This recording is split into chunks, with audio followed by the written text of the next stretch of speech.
for your time. My Of name's course. Atia, and I'm speaking to you on behalf of the Brothers Geek Out Podcast. Okay. First and foremost, the film is amazing. I watched it last week and yesterday as well. Oh, wow. So I'm waiting for it to come out again to rewatch it. Nice. Yeah, take some friends as well. That's awesome. So yeah, you said you approached Roofman like an investigator, chasing the ultimate emotional truth. What did you learn about truth while making this film? I think there's many different truths. I think based on where what your perspective is. Yes. I think I chose to tell this story from the point of view of Jeffrey Manchester, the criminal, and he had his own truth that I questioned many times. Were the crazy things he was telling me that he did, were they actually accurate?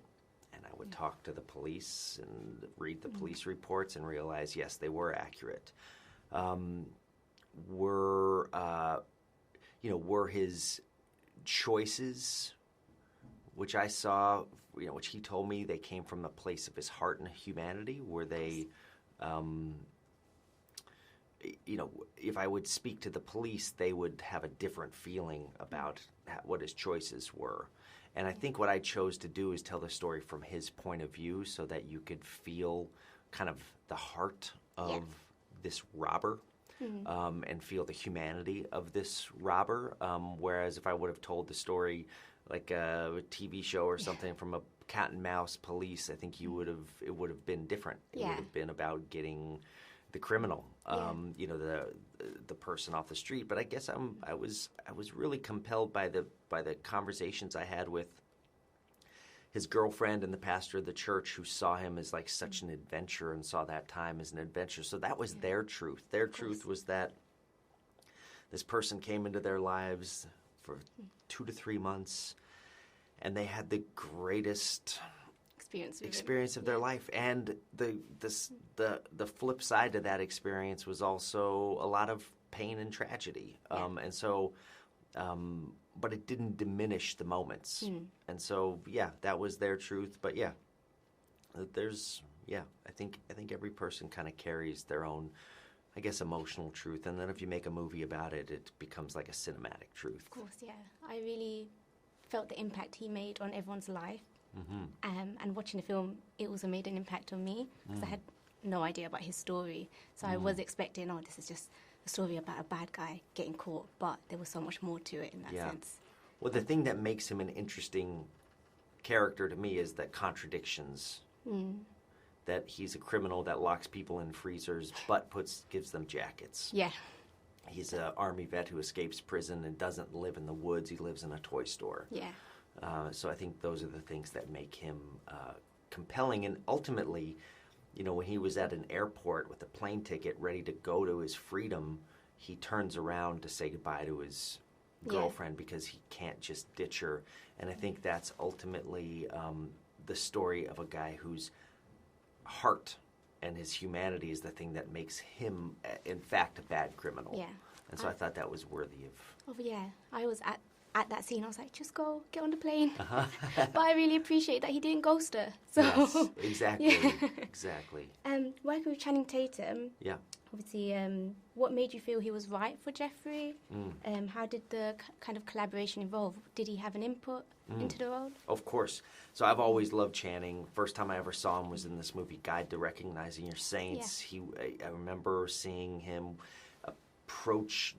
appear on the screen. He had his shirt off. He had like this dancer's body, but he had a boxer's face. It was like Gene Kelly on the torso and Marlon Brando on the head, and he was kind of this vision of wounded, bruised masculinity, beautiful.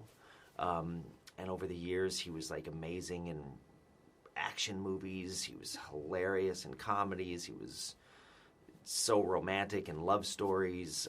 He was also making like biopics of his own life, so I knew he was like brave and courageous. And when I wrote Jeff, I spent like 3 years writing Jeff without an actor in mind, and then I had to figure out who the actor would be, and I met with him in Prospect Park, and we walked and we talked, and eventually I I didn't pitch him the movie at all, but I just got to know who Channing was as a person. And I figured out that his daughter was the most important thing in his life, and I thought that that was compelling because that's who Jeff is too. Jeff cares mostly about his kids, and he also knew what it was like to be away from his kids, like with like custody separations and whatnot, and that was aligned with Jeff. And then he was also I knew he could hold the screen because so much of this movie is Jeff Manchester alone in a toy store, and I knew that Channing, like I wanted to see Channing because in that toy store, and Channing has like this real child's heart, like Jeff does. Jeff Manchester is Peter Pan, and Channing, that quality in him is very, very much present. So, Oh, nice. About the Toys R Us store, was that just like a logistical nightmare, or was like a? It was crazy. I was gonna say it was like a dream come true, like child. Yeah. Yes, it was a dream come true, and it was like a nightmare to try to build because there's no more freestanding big box store Toys R Us in America. We found an old abandoned one. I mean, the one where the events actually took place in the film, it was it had turned into a church. Oh, okay. So we couldn't shoot there, so we had to find another one. And when we went in there the first time, it was just like 45,000 square feet of nothing. Yeah. And we had to just build it one tile at a time, one light at a time, one shelving unit at a time, and one toy at a time. And you don't understand until you try to fill up a toy store how many toys are actually in a toy store. We would have truckloads and truckloads of toys. And this movie is also period, so it's 20 years ago. Yeah. So we had to have toys that were made 20 years ago. So Tickle Me Elmo. Lots of Tickle Me Elmos. Took me back. We bought every Tickle Me Elmo off of eBay that we could find. Oh, wow. Okay.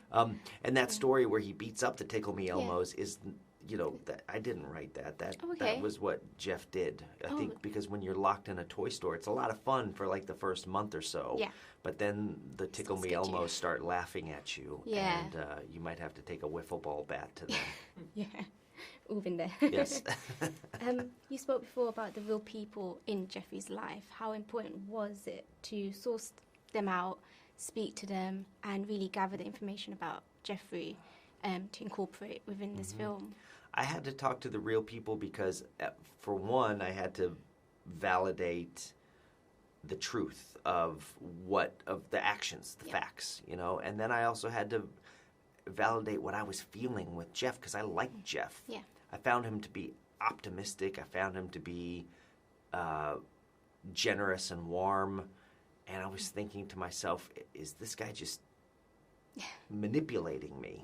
Is he pulling the wool over my eyes? And so I talked to some of the people in his life, specifically Lee and Ron, and they spoke about him.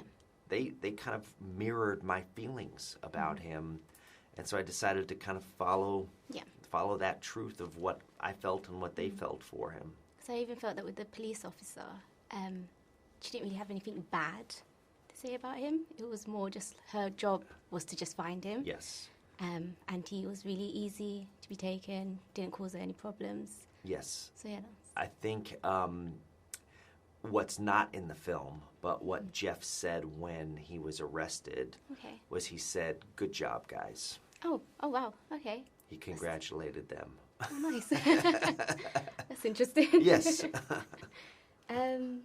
Yeah, so Jeffrey's obviously both charming and deceptive. Obviously, you also had your experience with him. You didn't know what to believe or not without getting the facts. How did you show his humanity without excusing what he did? And what do you want people to take and feel about his redemption? Well, I don't know if his humanity is his humanity. Like in real life, I feel like nowadays we're in such a divided place, and I feel like everyone is defined by one thing or just like exactly who they are, and movies make it very easy to know who the hero is and who the villain is, but in my life I've never really met a hero and I've never really met a villain.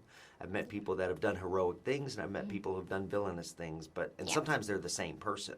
Yeah. And I think people aren't perfect. People are flawed, and I think it's our flaws that make us interesting. And I asked Pastor Ron at one time, I said, talk to me about the Bible. And he says, well, the Old Testament's about judgment and the New Testament's about grace, and that in his life he tends to err on the side of grace. And I thought about Jeff's story, and I thought about his person, and I thought he got judged pretty harshly by society. He got sentenced to 45 years, and that judge is in the movie. Oh, yeah. But I thought that maybe the movie could see him with a little bit more of that grace and to understand who this person is, and you know, he's paying the price for his actions. But like I said, if he was a less human, if he was a more cold-hearted human being, we would never know his story. Yeah. He would be on a beach somewhere. Definitely. It was actually his humanity that got him caught. Yeah, and I really appreciate that. He always put other people's happiness before his, even if they weren't in his life for too long. Yeah. And that was the humanity for me. It was a bit people-pleasing, but for him it was really important that, I want to make this person happy, and that comes before mine. Mm-hmm. So, and in his real life, you know, I tried not to stay away from the real tragedy of his life. Yeah. I mean, he spent 9 years in solitary confinement after the events of this movie. He has been away from his, you know, he hasn't seen his kids for a long time. The thing that makes me kind of happiest, I've recently spoken to his kids. They didn't want to talk before the movie, but they've seen the movie and they've gotten in contact with me afterwards. And I've had some very good conversations with them. They're pretty awesome. Yeah. And they are now in contact with their father, which is a good thing. Yeah. I'll just finish off with my last question. How has Roofman changed you as a filmmaker compared to the other films you have made? You know, it's a long journey. I think with this movie, I tried to maybe not take myself so deadly seriously the whole time. I tried to. It's kind of why I was intrigued by this story of a man in a toy store. Mm-hmm. I think if Jeff would have chose to live in the woods, I probably wouldn't have made the movie. Yeah. But the fact that he chose to live in a toy store that's surrounded by kind of this wish fulfillment. But the thing that I found interesting about it, though, is like he's got this wish fulfillment, but if you dream only of eating candy all day, you're probably going to get some cavities. It's not going to be good for you to be surrounded by all your wishes all the time. You can't always have everything you want.